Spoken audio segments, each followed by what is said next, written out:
So dear students, Assalamu alaikum. My name is Mohammad Adil Shiraz and today we are discussing about the second chapter of hydrogen.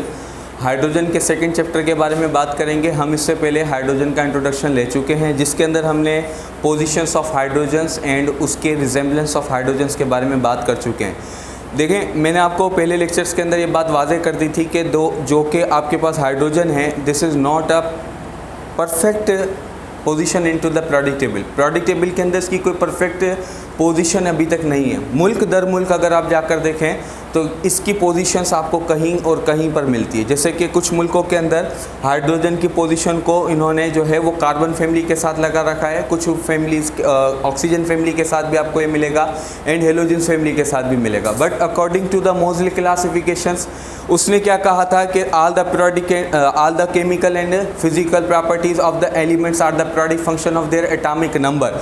Atomic number से मुराद उसकी electronic configuration. If we are seeing the hydrogen, then hydrogen is only consist only one proton and one electron. It means कि उसके outer most shell के अंदर सिर्फ एक electron है और एक ही प्रोटॉन है। तो it is very much similar with to the first group. So that is why into the Pakistan and Asia, तो ये हमारे पास जो है हाइड्रोजन जो है वो फर्स्ट ग्रुप के अंदर रखा जाता है और मोस्टली मुल्कों के अंदर इसको फर्स्ट ग्रुप के अंदर ही देखा गया है। सही। सो आज हम पढ़ेंगे इसकी प्रिपरेशंस, यानी कि हाइड्रोजन को हम किस किस तरीक़ों से, किन किन तरीक़ों से हासिल कर सकते हैं। सो फर्स्ट ऑफ ऑल मैं आपको बताऊं कि इंडस्ट्रियल प्रिपरेशंस ऑफ हाइड्रोजन क्या है। एक तो मैं आपको बता दूं कि हाइड्रोजन एक दुनिया का एब्यूडेंट एलिमेंट्स है, यानी कि दुनिया में बहुत ज़्यादा पाया जाने वाला एलिमेंट है। अगर हम अपनी दुनिया की बात करें तो हमारा दुनिया का जो है 73 से 75% हिस्सा जो है वो पानी पे मुश्तमिल है। तो इट मीन्स कि उसके अंदर हाइड्रोजन की क्या है, प्रेजेंस है। इसके अलावा हाइड्रोजन हमारी हवा के अंदर भी मौजूद होता है और दूसरे मेटल्स यानी कि जो मिनरल्स हमें ज़मीन से मिलते हैं उनके अंदर भी इसकी तादाद होती है। सो आप इसको यूँ कह सकते हैं कि this is a most abundant element into the universe. Okay, so industrial preparations इसकी बहुत आसान है और इसकी कई सारी इंडस्ट्रियल प्रिपरेशन होने की वजह भी यही है कि ये हमारे पास बहुत ज़्यादा पाया जाता है। फर्स्ट ऑफ ऑल मैं आपको ये बात क्लियर कर दूं कि इन इंडस्ट्रीज़, सनतों के अंदर hydrogen is prepared by ammonia, water and natural gases. ठीक है, इसकी जो मेन रॉ मटेरियल्स हैं जिससे हम हाइड्रोजन हासिल कर सकते हैं वो क्या क्या हैं। हमारे पास अमोनिया है, वाटर है और नेचुरल गैस है। पानी, अमोनिया और नेचुरल गैस से मुराद मीथेन CH4। ओके, उससे हम इसको क्या कर सकते हैं, बड़ी मिकदार के अंदर इंडस्ट्रियली प्रिपेयर कर सकते हैं। So first of all we are discussing about electrolysis of water. Electrolysis का अमल आप लोगों को 9 से 11 में सबको पता है कि इलेक्ट्रोलाइसिस का अमल क्या होता है, कि हम कोई भी इलेक्ट्रिसिटी जो है वो किसी भी इलेक्ट्रोलाइटिकल सॉल्यूशन के अंदर से पास करवाएं और वो डीकम्पोज हो जाए उसके आइंस के अंदर और अपने रेस्पेक्टिव इलेक्ट्रॉड्स की तरफ क्या करने लगे, मूव करने लगे, तो वो आपके पास इलेक्ट्रोलाइसिस का अमल कहलाता है। अब हम इलेक्ट्रोलाइसिस ऑफ वाटर किस तरीके से करवाएंगे, अब आप यहाँ देख सकते हैं कि when electricity is pass through an electrolyte, यहाँ पे हम एसिड बेस कोई सा भी इलेक्ट्रोलाइट्स यूज़ कर सकते हैं विद टू द वाटर, यानी कि हम एक्वस सॉल्यूशंस ऑफ वाटर बनाएंगे। Then it is decompose into the hydrogen and oxygen. So ये क्या हो जाएगा, डीकम्पोज हो जाएगा into the hydrogen and water, so hydrogen and oxygen. आप यहाँ देख सकते हैं कि आपके पास H2O है, it is act as electrolyte. ठीक है, यहाँ पर आपने क्या पास करवाई, इलेक्ट्रिसिटी पास करवाई। ठीक है, आप यहाँ पर इलेक्ट्रिसिटी पास करवाते हैं। इलेक्ट्रिसिटी पास करवाने की वजह से यहाँ पे हाइड्रोजन जो है वो आपके प्लस आइंस के अंदर, जबकि ऑक्सीजन जो है वो नेगेटिव आइंस के अंदर क्या हो जाएगा, टूट जाएगा। देन हाइड्रोजन जो है वो अपनी रेस्पेक्टिव इलेक्ट्रॉन्स यानी कि कैथोड की तरफ जाएगा और जो ऑक्सीजन है वो बाय प्रोडक्ट के तौर पर आपके एनोड की तरफ क्या पे प्रोड्यूस होगा। हमें क्या चाहिए, हमें ऑक्सीजन, हाइड्रोजन चाहिए। So hydrogen is mainly prepared by the electrolysis of water. Water बहुत चीपेस्ट है, हम इसको बहुत आसानी से हासिल कर सकते हैं। वाटर हम दरियाओं के ज़रिए से, ज़मीन के ज़रिए से और नहरों के ज़रिए से हासिल कर सकते हैं। तो इसका कोई एक्सपेंसिव यानी कि महंगा तरीन कोई भी प्रोसेस नहीं है। सही है। उसके बाद हमारे पास दूसरा आपके पास प्रोसेस क्या है, स्टीम एंड हाइड्रोकार्बन प्रोसेस।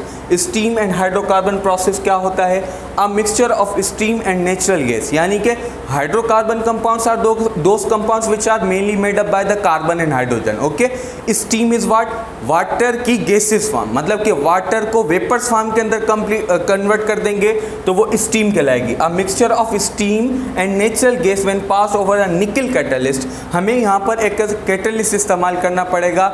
यहाँ पर आपको मेक श्योर करना पड़ेगा कि कैटलिस्ट क्या है।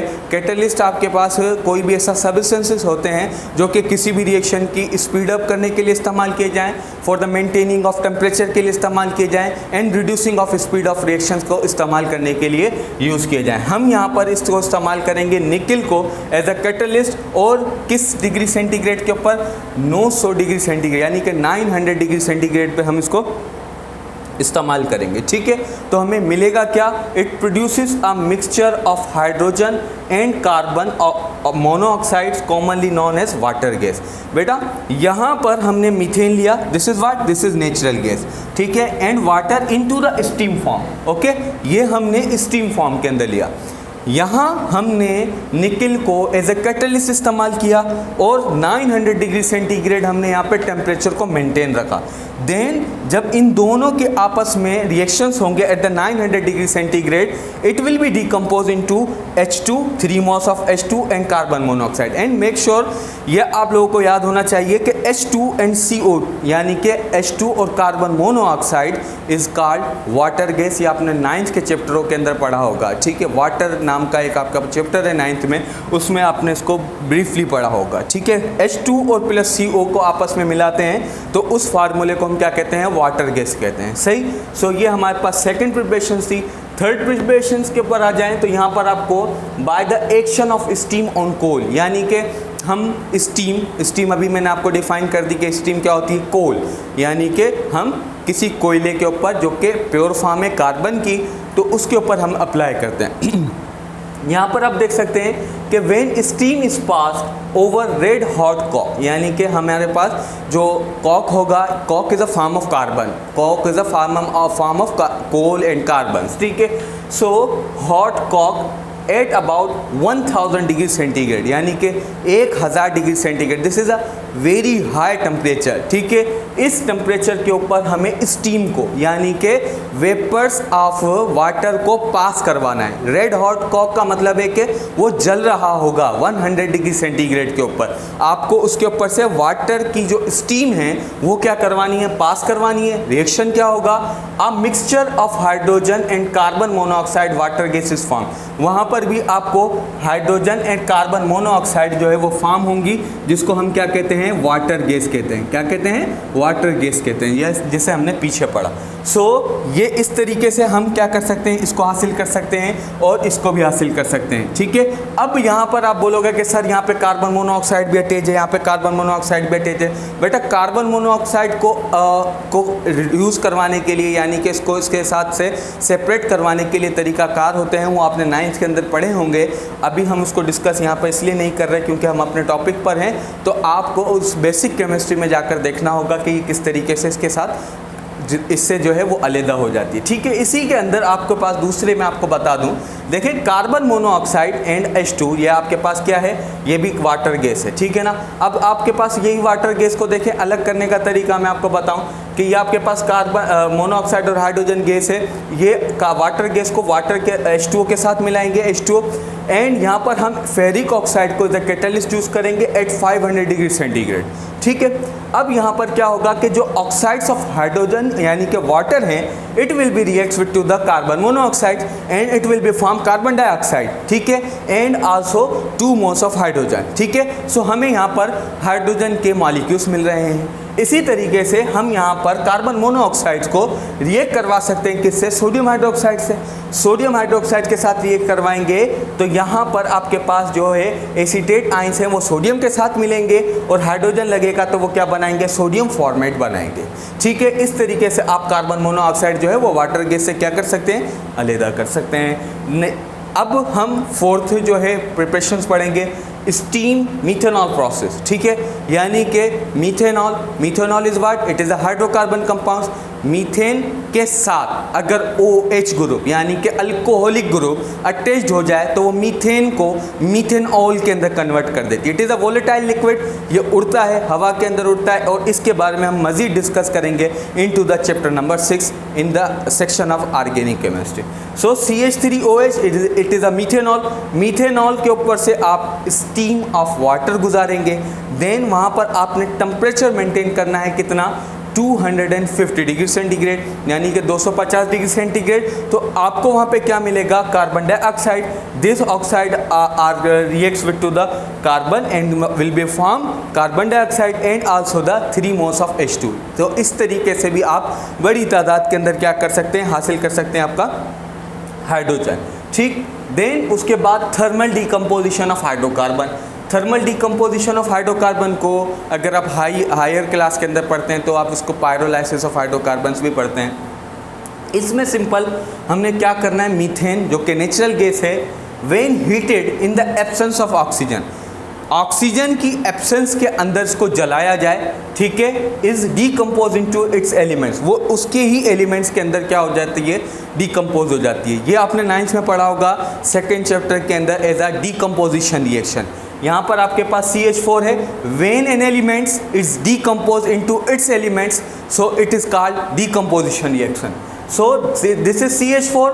आपने इसको टेम्परेचर अप्लाई करना है कितना, 700 degree centigrade, then it will be decompose into the carbon and also 2H2, यानी कि हम इससे हाइड्रोजन भी जो है वो अप्लाई कर सकते हैं। यहाँ पर जो कार्बन यूज़ हो रहा है, अब मैं आपको थोड़ा सा बता दूँ क्योंकि आपके बुक में लिखा हुआ है, यहाँ पे जो कार्बन मिलेगा this is called carbon black, ठीक है। इसको क्या कहते हैं, कार्बन ब्लैक कहते हैं, ठीक है। आप चाहे इसको राइट डाउन कर लें, इसको कार्बन ब्लैक कहते हैं। अब ये कार्बन ब्लैक होता क्या है, यूँ समझ लें कि देखिए, एक मैं आपको बात बता दूं कि ये आपके पास जो प्रोसेस होते हैं ये बहुत बड़े बड़े फर्नेंस होते हैं इन द केमिस्ट्री लैब, उनके अंदर किए जाते हैं। वहाँ पर आपने मीथेन की सोर्स रखनी है। जब आप इसको इतने टेम्परेचर पे निकालेंगे तो एक ब्लैक कलर का सॉल्यूशन टाइप का आपको मिलेगा, यानी कि लिक्विड टाइप जो है वो आपको मिलेगा, उसकी विस्कोसिटी ज़्यादा होगी। वो this is what, this is a carbon black. अब ये कार्बन ब्लैक कहाँ कहाँ यूज़ होता है, it is mainly use into the tyres.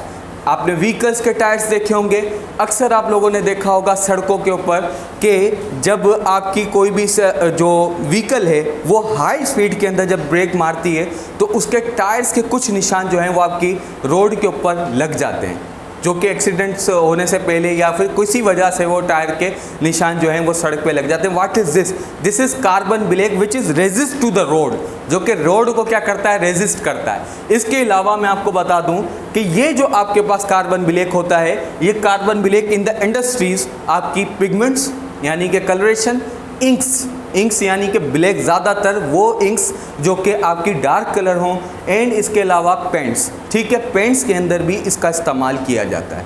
Okay, then last इसकी प्रिपरेशन है thermal decomposition of ammonia. Ammonia के तौर पे इसको कैसे इस्तेमाल करते हैं, this process consist of vaporising into the liquid ammonia from cylinder में से हम वेपराइजिंग करवाएंगे अमोनिया की, हीटिंग इट, उसको हीट करवाएंगे at 1000 degree centigrade, 1000 degree centigrade के ऊपर, and passing over it an active catalyst, उसके ऊपर हम एक एक्टिव कैटलिस्ट पास करेंगे जो कि उसके टेम्परेचर को मेंटेन रखेगा, ठीक है। सो यहाँ पर हम 2NH3 ले रहे हैं इनटू द वेपर्स फॉर्म, उसको सिलेंडर से वेपराइज करवाएंगे एंड 1000 डिग्री सेंटीग्रेड इसके ऊपर क्या हम टेम्परेचर अप्लाई करेंगे, एंड एक्टिव कैटलिस्ट वहाँ पर इस्तेमाल हो सकता है, कोई सा भी कैटलिस्ट हो मगर इसके हिसाब से एक्टिव हो, तो इसके अंदर हम वो कैटलिस्ट इस्तेमाल करेंगे तो हमें वहाँ पर नाइट्रोजन गैस जो है वो अलग मिलेगी और वहाँ पर हमारे पास 3 मोल्स ऑफ H2 जो है वो अलग मिलेंगे। आई होप कि आपको ये वीडियो समझ में आई होगी। अगर कोई आपको इसके बारे में सवाल हो तो आप मुझसे पूछ सकते हैं। Thank you so much.